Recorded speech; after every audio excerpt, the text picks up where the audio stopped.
هذا واحد محتال يا شباب، جاء يوم 31/1/2017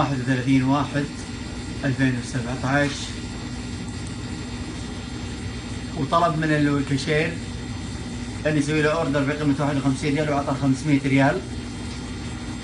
أخذ ال 500 ريال لما رجع لي المبلغ.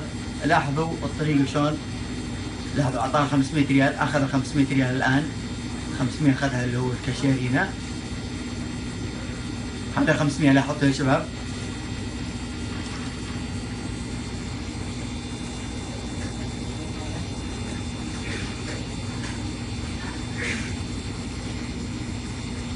رجع له الفلوس 300 ريال. بعد كذا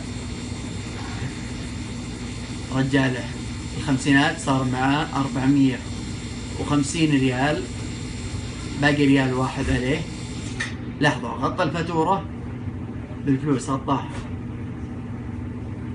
لاحظوا قاعد يتابع الهندي وين يحط الفلوس. شوف شلون خلى الهندي يرجع له ال 500 ريال.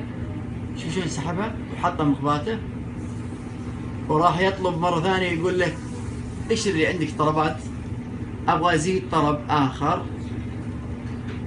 شوف دوخه بالطلبات.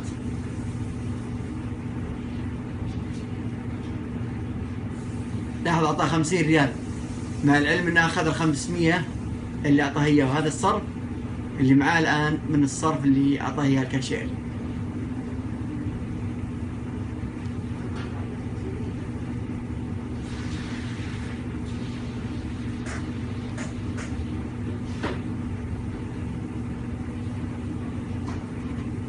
هذه الفاتورة الثانية، الطلب الثاني.